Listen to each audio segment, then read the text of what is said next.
Hello everybody and welcome to the Peel City Region Creating Careers. This is part of our National Apprenticeship Week sessions, and today we are joined by two of our cornerstone employers who support all of our schools and colleges across the region. And we've got joining us, it's John from Alstom, and we've also got Katie from United Utilities.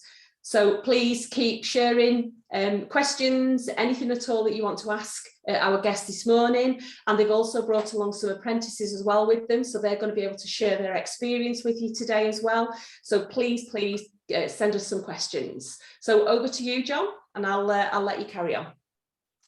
Well, good morning, everybody. Hope you're well. I hope you've had a good week so far on National Apprenticeship Week.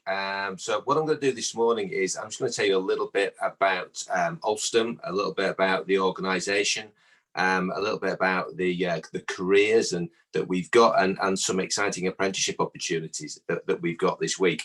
Now, one thing that about Alstom is that we're not that well known, in this country. But as you can see on the slide there, we've got 75,000 people worldwide working for us. We've got about 7,000 people in this country, and we do lots of different things all over the world. But particularly what we're known for in this country is so we run the West Coast Main Line, which is the train. So you might have all heard of the Richard Branson's Virgin train, for over the last 20 years or so. You might have caught that train on the West Coast that goes probably all the way down to London, probably through Liverpool as well. And but we actually built that train about 25 years ago. That was our legacy, if you like, and we've been maintaining that train in this country for the last 25 years. So we are, to explain, a train builder, and we are a train maintainer. So by train maintainer, what do I mean by that? So obviously you guys you might go to school, or you might go to college on the train. Well, what we do is we make sure those trains are fit for operation, and we do that generally of a night. So all the trains will come into one of our depots. We've got one in Liverpool, and we've got one in Widnes. And what we do there is we make sure those trains are ready for service the following morning. And that could be everything from making sure that they are clean and fit for purpose, but also making sure that from a technical perspective, they're all working. So does the heating and ventilation system work? Do all the locks on the doors work? Do the doors open and close properly? From a technical perspective, we make sure that they are all in operation. So that's one of the biggest things we do. We also do that for lots of other train operators up and down the country. But other things that we do as well, we also work very, very closely with Network Rail. Okay, so that's one of our key strengths. So we are one of the main partners with Network Rail, and we do several things there. And I'll come on to a couple of slides very shortly in terms of what we do about working the signalling system and the infrastructure. So that's a really, really important part of what we do. So again, we've got engineering that is on the signalling side of the business, and engineering that is on the manufacturing side of the business, if you like.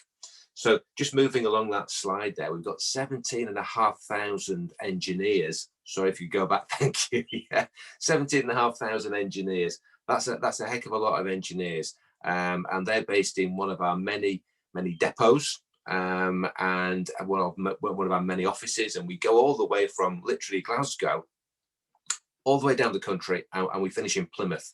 So you'll find one of our offices or one of our depots, and if you're ever traveling, you're coming into a train station, and you just before you get in, if you look on your left or your right hand side, you might see a porter cabin that says Network Rail, and you're very likely to see one next to it that says Alstom. So if you look out for us, that's where you'd see us.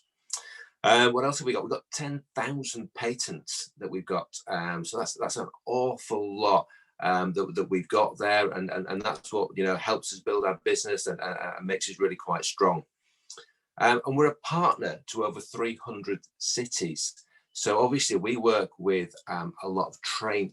An example of a partner would be a train operating company. So in this case, I mentioned Richard Branson before. Well, he doesn't have that franchise anymore, but Avanti do. So we're a partner to Avanti, and we're a partner to Network Rail. And we're a partner to many operating companies and signalling partners in different cities across the world. And we've also got 150,000 vehicles in commercial operation. And by that, we're talking about the trains themselves. So 150,000, that's an absolutely huge amount. And we're about to start building more. So one of the things that one of our new projects, I'm sure everybody's heard of HS2. So we've actually won the contract to build the trains for HS2. So that process has started now. And indeed, the infrastructure that we're involved in has already started. And the infrastructure, by that, I mean actually building the tracks, building the tunnels, and making sure getting it ready to put a train on it. So we're supporting our partners with that, but we're also won the contract to build the actual train, which are not going to come into operation for a few years yet. But we will be building that in partner with Hitachi, and we'll be building that starting where they're based near Newcastle upon time. We will then build the bogies in Crewe, and then we'll take them over to our Derby manufacturing site, where we will actually build the carriages themselves. So if we could just move on a slide, please, that'd be great. So in terms of the types, what's our comprehensive portfolio of mobility solutions? That's a fancy title, mobility solutions. What we talk about there is the types of trains and products that we operate. So we've got various things on there, such as urban rolling stock. We've got, so that's sort of your cross-country sort of trains. You've got your mainline rolling stock. So that's the Pendolino, which is the tilting train. So we built that. We've got locomotives. We build different components for the train as well.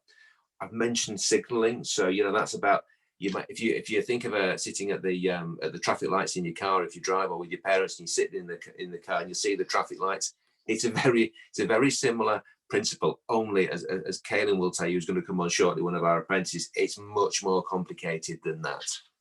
But it is essentially about making sure the railway stays safe by effective use of the signals. And that's probably the biggest thing with our organisation is safety, because I'm sure you appreciate, the railways and trains are very, very dangerous places to be if you don't follow safety precautions and restrictions.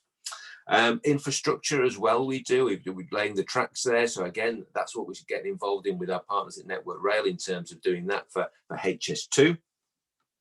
And then we've also got things like customized services and integrated urban systems. And we do a lot of, certainly at our depot in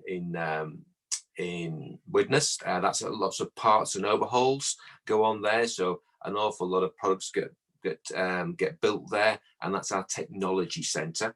And what we've got in Liverpool, that's one of our depots. So we spoke about the Pendolino a second ago. So the Pendolino will go in there for servicing every evening and make sure that's fit for service when you guys get up in the morning and go to school and maybe catch a train, or at the weekends. And that's what we do at those particular sites there. And again, moving on, please. So this just sort of gives you visually a little bit more about what we do. So what I'm going to do, I'm just going to start on the right-hand side there where it says services. Excuse me, I'm just looking away at the screen, so I've got this slightly bigger on my screen over here. So what we've got there is services, and that's where we're talking about the trains coming in of an evening to the various different depots that we've got. And we've got depots in Manchester, Liverpool, Nottingham, Wolverhampton.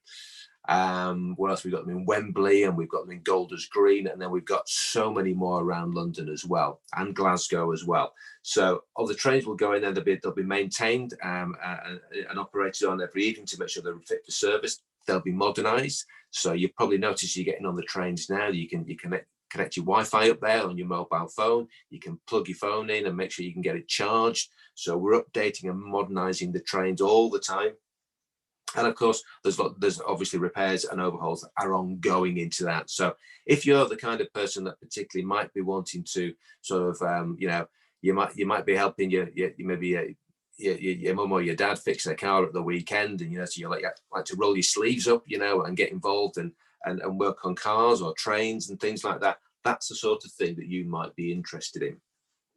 If I just move into the middle slide there, so we've got that says digital integrated system. So that's essentially our signalling side of the business, which is where Caelan works, and one of our apprentices is just to be on the call quite shortly.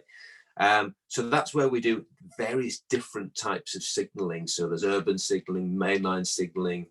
We've got cybersecurity comes into that area, turnkey operations, signalling infrastructure, and infrastructure and telecoms. So those are the different kinds of activities that go in that side of the business.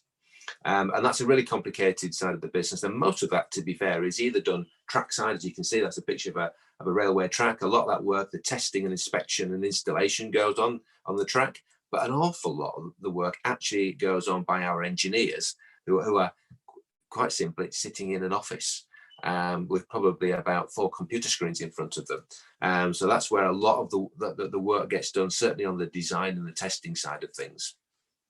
So you can see we've got careers that will involve people rolling the sleeves up and getting underneath the train and fixing the train and maintaining the train, and then we've got roles for engineers that could be either working track side or working in the design or project areas as well.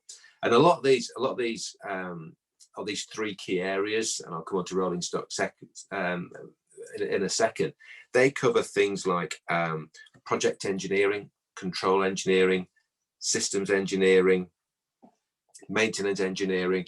There's lots and lots of different types of engineering within rail, just as there are within aerospace or automotive.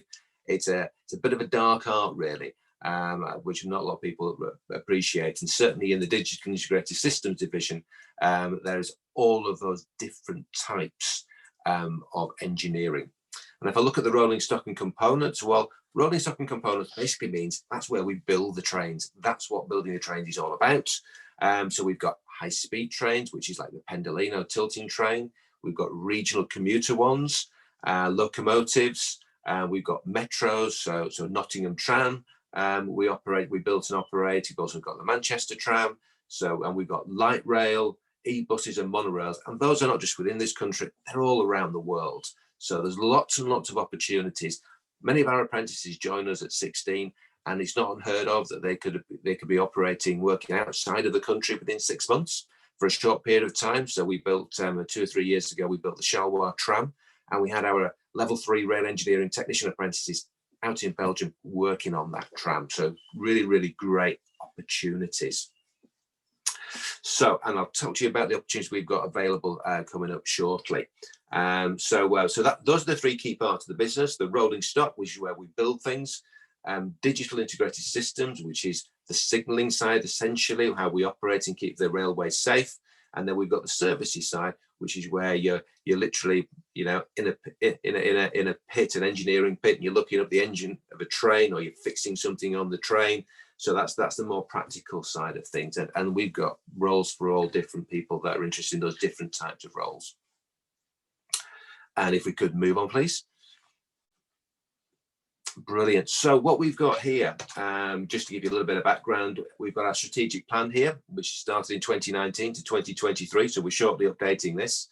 So our mission, if you like, is to be the leading global innovative player for a sustainable and smart mobility. So smart mobility meaning a fancy name really for transportation and moving you guys around the country, but doing that in a very, very sustainable environmental way. And that's very, very key. Sustainability and environmental and our corporate social responsibilities are very, very key to how we operate and how we can support our customers. So we're looking at 3 strands there. So growth by offering greater value to our customers, innovation in smarter and greener mobility solutions, and efficiency powered by digital. So we're driven by one Alstom team, which is our values, which are agile, inclusive, and responsible. Those are our 3 values. And if we can move on to the next slide, I'll just explain a little bit more about those, please. So that's great. So what do we mean? So one Alstom team, and it's probably worth mentioning at this point, but what we mean by that, we've recently made a really big acquisition. So we bought Bombardier Transportation just over a year ago. So Bombardier was actually slightly bigger than us, but it's made us a very, very large organisation in this country, and we're adopting all the best practices of Bombardier and the best practice of Alstom, and bringing it all together as one. So in terms of our values, they're in line with our ambition, which is to be the leading global innovative player for sustainable and smart mobility. So what does agile mean? Well, that means we can act quickly, we can listen to our customers, listen to what they're saying, we can anticipate what is required, and we can learn and adapt continuously. And anybody that joins us as an organisation will know that there's constant training going on, constant training. Inclusive, we embrace differences. Responsible, we are a responsible company towards our employees, our customers, and our society. So agile, inclusive, and responsible are our key values for the organisation. So if they're important to you, we're the organisation for you. If we could move on, please. So what we're going to talk about here, so these are our CSR priorities. And by the way, I can let you guys have these slides as well. It's about enabling, caring, creating, and acting as a responsible business partner. So in terms of decarbonisation mobility, we're developing energy efficient and eco-design solutions, leveraging digital technologies. We're leading innovation for energy transition in rail and beyond, and we're using renewable energy in our factories. Those are all really, really key for us. So there's lots of research and development going on within Alstom, making sure that we can meet those particular targets. In terms of caring for people, well, health and safety is something that I've said is a big priority for us, and that's for our employees, our contractors, targeting zero severe accidents. So we measure how many accidents we have across the business, and we're looking to have zero accidents and zero defects as we move forward. Creating a positive impact on society, so supporting local socioeconomic development in our territories, and developing corporate citizenship through community investments and our Alstom Foundation projects, of which we do many in this country and abroad. Acting as a responsible business partner, so that's deploying sustainable sources, are the cornerstone of Alstom's value chain. And our commitment to apply the highest standards of integrity is really, really key to ourselves. And if we could move on to the next slide, please. Brilliant, thank you. So I'm now going to bring in one of our new apprentices. So this is Kaylin, everybody. Morning, Kaylin, can you hear me? Good morning, everyone. Can you guys hear me?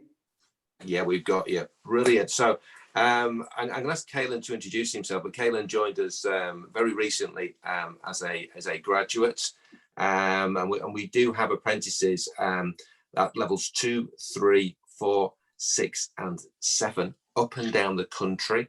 Kaylin joined us in September, just gone, as one of our level 7 apprentices. This week, we are just launching our recruitment campaign for 2022, and we're looking for 64 young people to come and join us up and down the country in various different apprenticeship roles. So some great opportunities for you guys. So I'm just going to ask Kaylin, if you'd like to introduce yourself, and I'll ask you a few questions, if that's okay. That's fine. Hello, everyone. My name is Kaylin. As you can read on the screen, I'm originally from Manchester, so I imagine if a lot of you follow football, you won't like that being from Liverpool.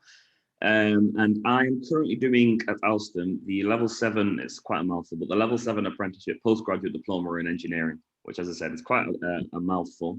But essentially what that means is I'm doing a postgraduate degree that's leading me towards a master's degree, which is quite a rare apprenticeship to see. You've probably seen a level 3, 4, and 6, but it's very rare to see a level 7. That's currently what I'm doing. I work in the signaling department, as John mentioned. So essentially, I won't go into too many technical details, but what I work in is the data design and control systems. So using John's analogy of a traffic light system, there has to be someone controlling those traffic lights, and there has to be someone watching the railway to keep everything safe.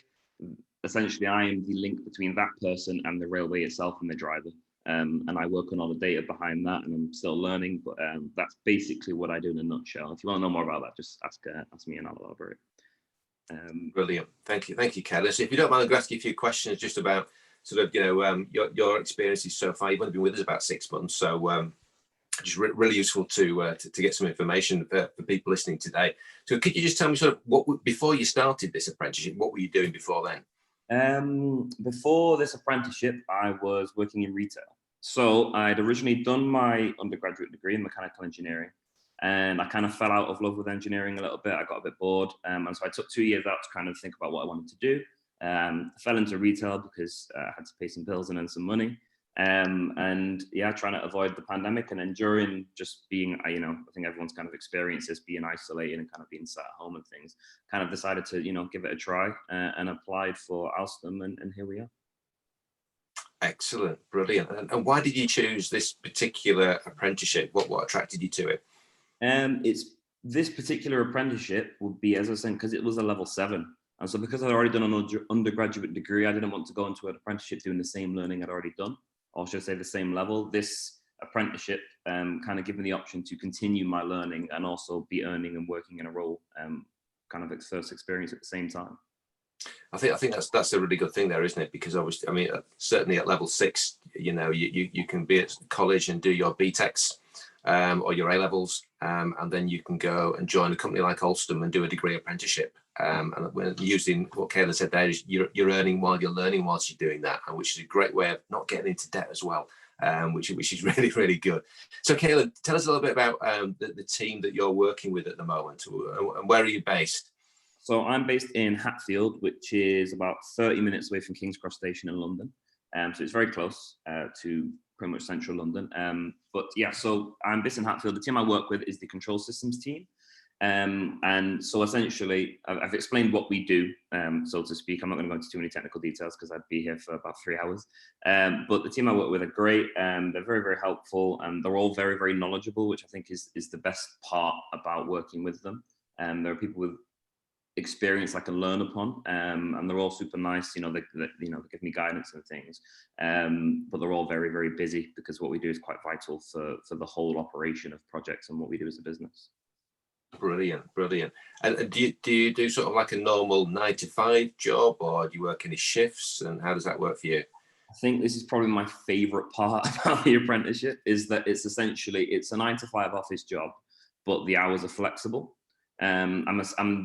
I have to work 37 hours a week, and some of that is also allocated for my study time as well.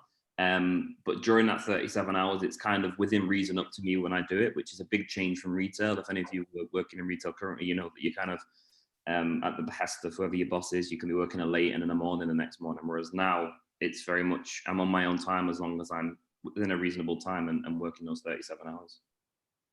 And I think obviously at those levels, you've got that flexibility. We do operate shift patterns as well. So if you're working in one of our depots, you could be starting work at maybe 6:30, 7 o'clock, but then you'd finish at like 2:30, something like that. So there are various different roles with different requirements as well. So Kellen, what advice would you give to maybe somebody on this call now who are thinking about doing an apprenticeship, at whichever level it might be? What would you say to them? I think the best thing I would recommend is, and you're going to hear a lot of people probably this week being Apprenticeship Week telling you apprenticeships are amazing, and they are, but make sure that you're going to commit to it. It's all about what's going to work best for you for your career. You have to think about where you want to go and how you're going to get there. And initially, and my dad actually told me quite a lot to go into apprenticeships, but from there, I kept kind of ignoring him and went the traditional path of a university. And now, in hindsight, I'm doing an apprenticeship, and I was like, well, I should have done this first, because not only am I earning and learning within the industry I'm going to be working in, I'm also studying and benefiting my education. So I'd very much recommend that think about where you want to get and try and find something that's going to work for you. It might be a university degree, but an apprenticeship 9 times out of 10 will be better for you because you're learning. Okay, and that's absolutely right. So obviously your parents have been talking to you about apprenticeships before you went down the traditional route as well. So that's great to hear as well. And in terms of in terms of at work, do you have a mentor or a buddy or anybody like that to support you? Yes, so I actually have a specific mentor who's guiding me in what I should be doing. And also the whole team is very helpful. So I have somebody basically responsible for my learning, but also the team is very helpful at the same time. And just tell us just very quickly, because I know we're running a little bit out of time. Tell us how the university works for you, because you've got some mentors and coaches and people that support you for your qualification. It's quite complicated. I've got 4 independent people who all support me. So I have a professional supervisor to help my professional development. I've got an academic supervisor to help me with my university work. I've got a company mentor at the company itself who's supposed to be helping me with my day-to-day work. And I also have a coach to help me with any problems that may arise therein. So that's an awful lot of support that you've got there, which is brilliant to hear. And that's we do that kind of support for every apprentice at various different levels, and they've all got support from their colleges or their training providers or their universities to make sure that they get support to do their academic side. Now, I mentioned before that we've got, I'm going to just close it in a couple of seconds, but I mentioned before we're just launching this week our apprenticeships, and we will get those links out to you. But just to give you an idea, we're looking for this year some signalling testers, some signalling installations, some quantity surveyors, some supply chain potential managers, some rail engineering technicians, and a health and safety apprentice, quantity surveyor and project managers, and finance apprentices. So a whole host of a variety of apprenticeships for different parts of the business that potentially you guys could apply for. And most of those will be, you'll find them all on the Find an Apprenticeship Service website. And I think that concludes the messages from us for today. If you have questions, please let me know. Thanks, John, and thanks, Kaylin, as well. And I know I've got a couple of questions, so if Kaylin's staying with us till the end, we'll certainly pick up some Q&A at the end. So, but really interesting, and hopefully our students have got a lot out of that around the rail industry. And it's really great to hear that we've got 60+ new apprenticeship opportunities coming as well. So we will definitely share all of those links out for our year 11 and year 13 leavers this year as well. So thank you for that. Brilliant. Thank you. So we'll move on, and I'd like to introduce you to Katie from United Utilities, who's going to tell us all about working at UU, as sometimes it gets spoken about, and Katie's brought some apprentices as well. So over to you, Katie.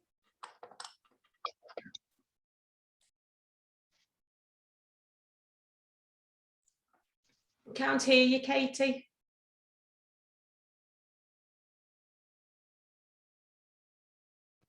We could earlier. I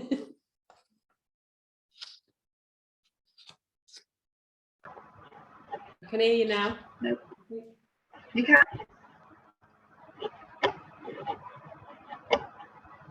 Can you hear me, folks? Yeah, just if you can a little bit higher. Apologies. I'm in the office today and I'm having some technical difficulties. Is that better? Can you hear me a little bit clearer? Yeah, yeah. Fabulous, thanks so much, Jill. Apologies, everybody. I am in the office today and like seeing the background, so it's brilliant to be back here and seeing people face to face, and hopefully one day we can get into schools, colleges and communities and engage with you face to face too. But for now, here we are, we're virtual. I've got some apprentices on the session with me. So my name's Katie, I have Erin and I've got Dorcas to share a little bit more about United Utilities, what we are, who we do, and the amazing opportunities that we have available and ready to apply for as we speak. So let's start at the very beginning. So similar to what we are a kind of large employer focused in engineering and all things STEM, so science, technology, engineering and maths. Hopefully you know that we're responsible for the water and wastewater services right across the Northwest region. So we're UK based, we're not overseas, but we're just predominantly focused in supplying water and wastewater to the Northwest. So when you turn on your tap, when you go for a shower, when you make a cup of tea, when you flush the loo, when you do-wash it, we provide that seamless service every single minute of every single day.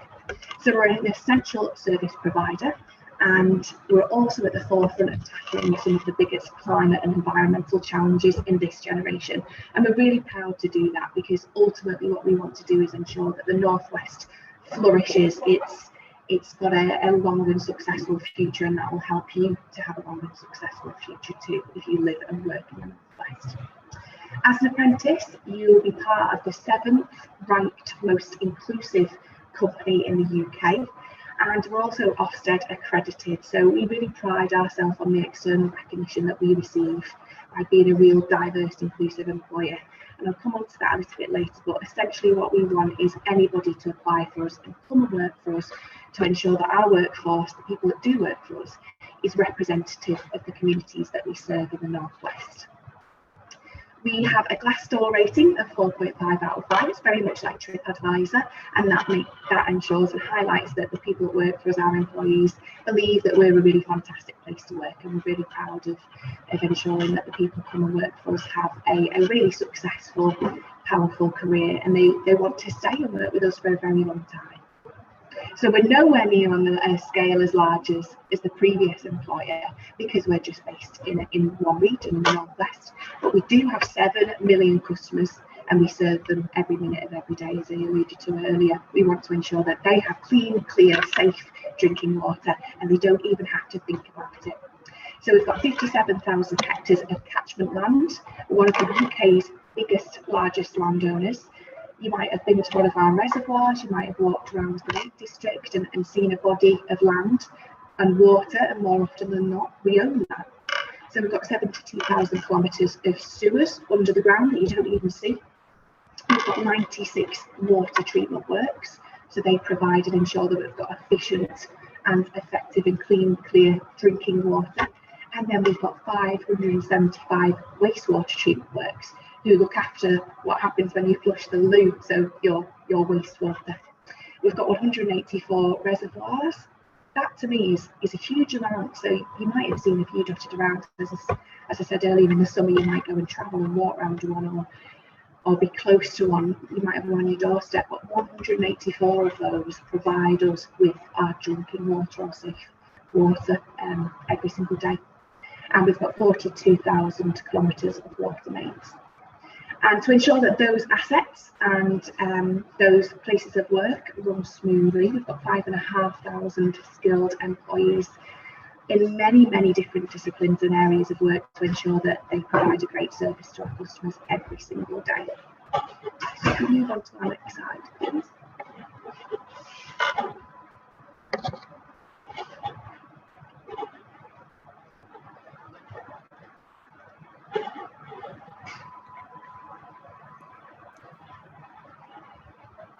Is that not showing your end, Katie? Moved on, Katie.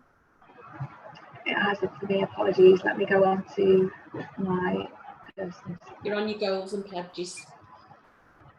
Just pull up my slide, please.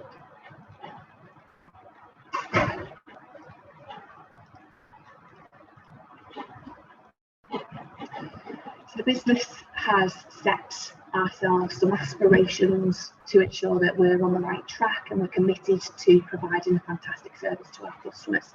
So our goal and aim and purpose as a business is to provide great water and more for the North West. And I guess that's the snippet of information that I want to portray today. It's the and more. And what do I mean by and more?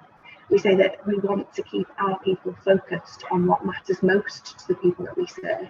And as a business, it's a vital part of what we do, serving the community. So we deliver so much more than just water. Our fantastic work ensures that the North West is ultimately greener, healthier and stronger, which will provide a better future for everybody. So we're more than just water, and we've got certain goals, values, commitments and targets that we're aspiring to achieve. One of which is supporting our communities to be stronger. So we work with different charities, community groups, schools, colleges, universities to ensure that we provide different opportunities to everybody to flourish. We care for our customers through trusted relationships. So we don't even want you to think about getting water when you turn on the tap. We just want you to turn on the tap and it comes out. So we want to make sure that you trust us as an employer, as an essential service provider. We create a great place to work for all of our employees. We ensure that our employees come in today and they can bring their whole self to work, and they don't have to worry about anything apart from doing a good job and having a good day. And I'll come on to a little bit more about that in our D&I slides. We absolutely protect and enhance the environment. So we want to ensure that it's here for a very, very long time for yourselves, for maybe your children, your grandchildren one day. So that we do a lot to protect and enhance the environment, because as I said earlier, we are one of the UK's biggest landowners. We deliver a sustainable return to our investors, so we want people to invest in the business and believe in us as a company. And we have innovative partnerships with supply chain, so it's not just United Utilities that ensure that you get a seamless service. We work with lots of other businesses, companies, contractors to collaborate and provide essential service to you all. So we've got 3 core values, very much similar to the previous employer. So our main focus is obviously our customers, our 7 million customers. They're at the absolute forefront and the heart of everything that we do as a business. And like I've touched on many times, we want to provide a great and resilient service at an efficient cost. We don't want to charge you hundreds of pounds for you to get some water that's an essential kind of element to survival. So we want to make sure that the costs are low whilst maintaining an amazing service. We're innovative, so we're advancing with technology, continuing looking for new, smarter ways to make services better, safer, faster and cheaper. And of course, we're trustworthy. Like I said, we want to make sure that you get an amazing service every minute of every day without having to think about it. We want you to trust us. We make promises and we know that we'll keep them, and we really behave with integrity towards all of our people, customers, employees and stakeholders. So I'll hand you over to Erin, who's gone through the apprenticeship programme. Actually, she's one of our previous apprentices. She's gone on to have an amazing career. She works in my team actually, and she's going to share a little bit about the benefits of being a United Utilities apprentice. And she's pulled out the core key benefits that she thinks is amazing, and she's going to tell you a little bit more about those. So over to you, Erin. Hi everyone, I just wanted to share some of the amazing benefits we have at UU. So as an apprentice at United Utilities, you have the opportunity to fulfil your potential, starting work in a FTSE 100 company. After successfully applying for your role of your choice, you will start into professional training relating to your role, learning new skills, exploring exciting areas of the business. You'll be able to attend some amazing events such as awards evening, volunteering days, and Outward Bound, which is a week in the lakes at the beginning of your apprenticeship with all the other apprentices. You have the great opportunity to get involved with team building activities such as building rafts, hiking up mountains and walking up waterfalls, and much more. You can get involved in working in teams in National Apprenticeship Week to win a competition.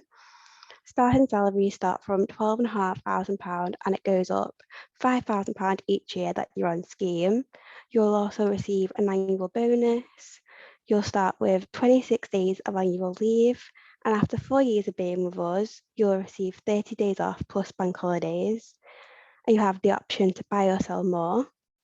If you're wanting to learn to drive, we'll pay up to 10 driving lessons to help you get on the road, and you can opt into our new electric car scheme.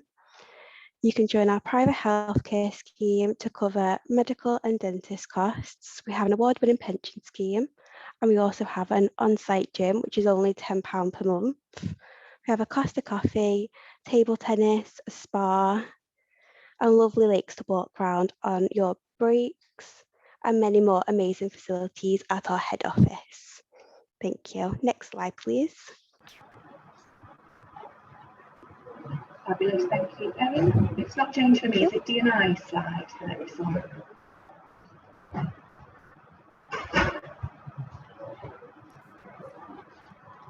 Can you see that slide? Yes, it is. Apologies. Is it the diversity inclusion? Brilliant. Oh, okay, thank you so much. So you'll see that we're 3 females delivering this session today, and actually if you think about a STEM orientated or related business, so science, technology, engineering and maths, previously many years ago that was probably a male dominated sector or environment to work in.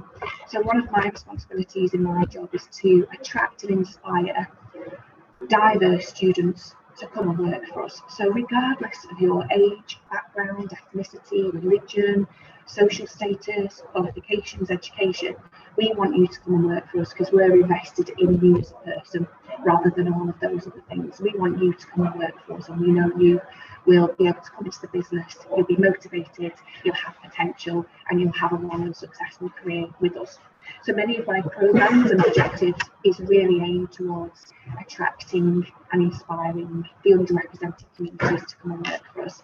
And you've got myself, Erin, and Dorcas here today to hopefully inspire yourselves, females, people from ethnic minority groups, people from different backgrounds, to think, yeah, I'm going to come and give this a go, and I would love to work for an employer like United Utilities. So we really value diversity, and we provide equal opportunity to everybody. We invest in your development, we provide multiple opportunities to allow you to really have a successful career. So I think I touched on this earlier, but our overall aim is to create a real workforce that's representative of the communities that we serve. And we know in the Northwest we have some quite diverse communities, so we want our people to reflect those people. So it's vital that we're creating an inclusive and supportive working environment where you can come into work and you can bring your whole self to work, you can be yourself. And we really encourage personality, characteristics and individuality. We've got some videos here. I won't play them now because I'm running out of time, but I can send you the links on the chat. I just wanted to really briefly go through the fact that we've got employee-led networks. So they're a group of like-minded people that are there to support one another, and they're created to assist and be advocates of representation and of diversity.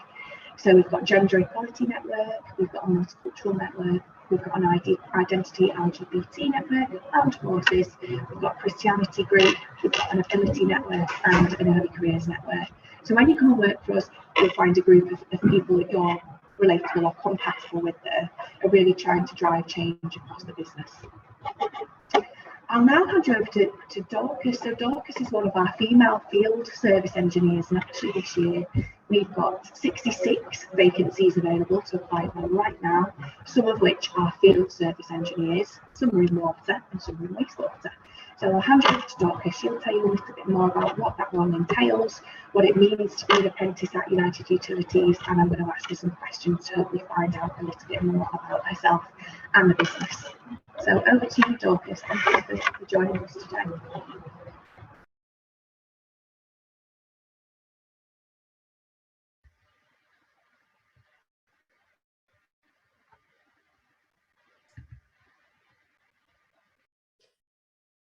Morning, Dorcas. Hi everyone.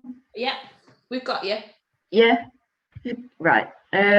So my name's Dorcas, and I've been in the UK for almost 7 years. I did my degree in sports therapy and started working not long after I graduated.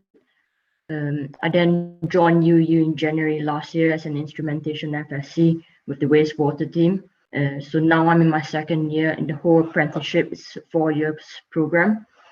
So as my role as an engineering and instrumentation engineer is to look after the instruments. So it covers anything from maintaining, troubleshooting, calibrating, and replacing it. So I work with these instruments like flow meters, level meters, and pH sensors, to name a few, and all of which are important to the process of either fresh or wastewater treatment. So in our first year, we started out at Bolton Training Center, and we taught the basics, and it's more like an introduction to the job that I am in. So it was a massive help for me, as I didn't have any technical knowledge or ability since my previous education was in the health sector, which I did a degree in sports therapy. So during my time in Bolton, I was taught how to use different tools and the different types of instruments that the business use. And during the first year, we get to go on site for a few weeks to see what it's like and to get some experiences as well. So when I first met my team, everyone was really friendly, welcoming, and also really helpful, which has helped me settle in really quick.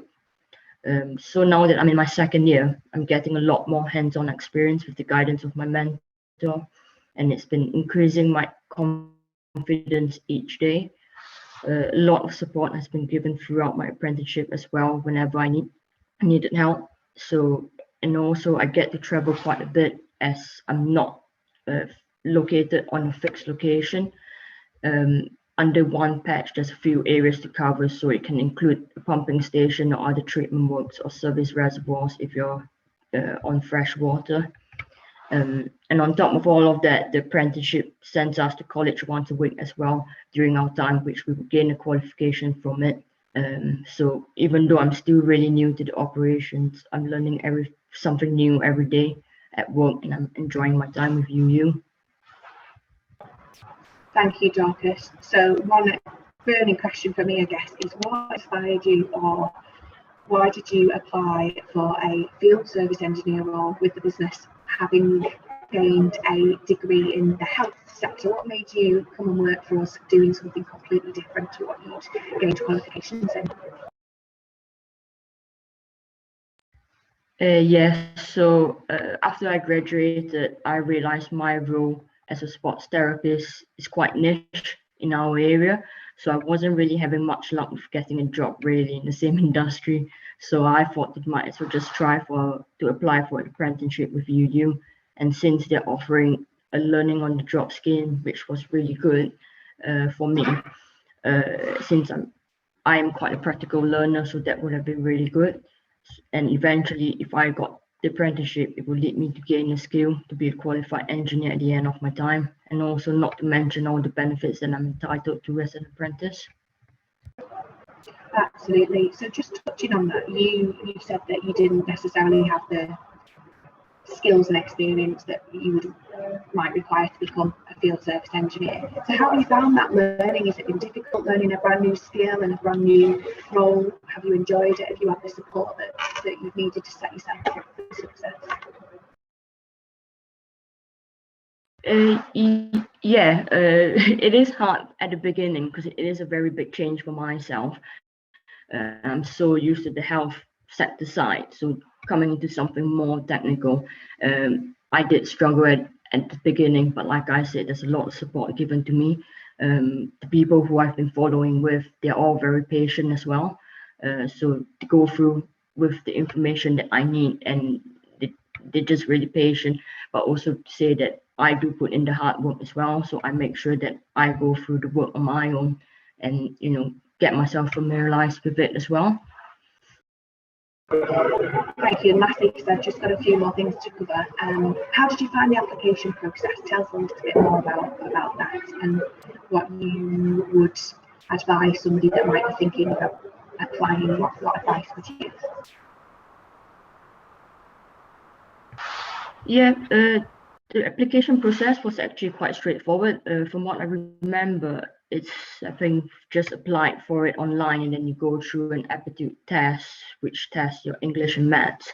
And then I think after that, you did a interview with 2 of the people from UU. I think that was what it was. So it was fairly straightforward and really easy to do as well. Sorry, Katie, what was the last question? That's okay. What piece of advice that you could give to somebody who's thinking of applying? All right. I would say just go ahead and apply for it. Really, you've really got nothing much to lose. Just apply for it, and if you get it, you will get the job. If not, it's just a learning curve. Huge thanks, Dorcas. I just wanted to flick through the vacancies in engineering that we have available at the minute. So hopefully the slides you'll be able to see them. We've got some apprentice developer service assistant engineering vacancies. We've got a field service engineer in mechanical, water and wastewater roles available. We've got network asset engineer roles available, and we've got production engineers. So within the engineering kind of business area, there's different focuses and different roles that we have right across the region. So hopefully we've got one that's accessible for you. And on the slides which we'll send you, you can read a little bit about what that role entails. And we've tried to make it short, sweet, snappy for you to have a quick read and think, right, yes, or no. And then it pops the link in the chat. So if you click on there, you'll be taken to our careers website, and that's a one-stop shop of some fantastic information, learning materials, the application process, videos, case studies, and a whole plethora of kind of materials and content set up to provide you with all the information you need to go on and apply for a position with us. I just said really quickly, the minimum age is 16 and we have no upper age limit. And for most, the kind of minimum is 5 A to C in GCSEs, but there's some on there, there's customer service ones that only require 2 GCSEs. and we've got different standards of apprenticeships available. So you've got your standard and then all the way up to degree apprenticeships. So if you head to our website, that really kind of showcases all the roles available, and it's blocked into different standards, so levels 2 to 3 to right up to 7. So I'll be quiet. I know there's some questions and answers. There's our application process. You can find that on our website too. I'll hand you back over to Jill. Thank you so much for inviting United Utilities along this morning. It's been a pleasure to share our opportunities with you, and hopefully we've got some great questions that we can support you with. Thanks, Katie, and thanks to Erin and Dorcas as well for them coming along today as well. So yeah, we've had a couple of questions in. So I don't know whether Kaylin, Dorcas, and Erin, you want to, if you want to, put your cameras on for us, and we'll just finish the session off very quickly. I think the first question that came in, Kaylin, you mentioned obviously that you come from Manchester, and then you mentioned that you're now obviously working in London. So how was that transition for you? Obviously, presumably moving away and setting yourself up. It's quite a big one. I'll be honest, it's been quite a big one, because I'd lived at home with my parents, you know, all my life, and then it was my first time moving out. Was also moving to a completely new city and a completely new job role and everything. So everything was kind of new at the same time, and it was worse as well, because admittedly, I think maybe 4 months before my move, no, 2 months before my move, I dislocated my leg, which made everything a lot worse. So it's been quite the transition, but it's been fun. I've liked the challenge personally, but balancing everything, the jobs are really supportive, so I can't really complain from that. You know, from that front, they've been helpful, understanding that I'm still moving into things. So. And it should give students encouragement as well to obviously look for apprenticeship opportunities, and it might be that you either need to travel or even, like you've done, move away, but there's some fantastic opportunities available. So it's just a really good point for us to raise today. And Erin, from your perspective, obviously at United Utilities, I think you've all talked about the teams that you're all working with, how everybody's supported you, and the value that you get out of sort of having those mentors. So how have you sort of found that actually coming into United Utilities and the team that you're working with? Yeah, it's really helped me with my confidence and being able to like grow my career with the support network that I've got. It's really helped me develop in my career. Yeah. I'm really glad I joined UU. And I presume that at any moment in time, you've always got somebody that you can refer to in terms of any support, any additional information that you need. Yeah, it is. Thank you for that. And then just finally, Dorcas, you've obviously mentioned around what you studied for, and then where you've actually ended up with your apprenticeship at United Utilities. So is there one sort of piece of advice that you give to any students when they're actually looking at maybe, where they've decided maybe to change their career path from what they've actually studying or think that they want to go and study? Yeah, but well, obviously look at what you're applying for first. Don't just go and apply for something and it might not be of any interest. Read up a little bit of the role that you're going to apply for, see whether it's suited for you, and if you think that's interesting enough, just apply for it. Because like I said before, if you don't apply, you don't know, and at the end of the day, you won't really lose out from applying it. Yeah, no, definitely. And I think as well, the experiences that you have through school and through, if you've done A levels and even at university, will sort of help you along that way in terms of you actually, finding your first job or your first apprenticeship, for you to actually, bring those skills and your development with you to your new job. So thank you very much for this morning. We're just short on time, but if we get any further questions from any of our students, they can obviously send them into the Careers Hub at growthplatform.org, and we will get answers to those questions. I just want to thank Erin, Dorcas, Kaylin for joining us today, for sharing your experiences with our students, which is really, really important for us. And just want to thank everybody for joining us. So thank you and goodbye.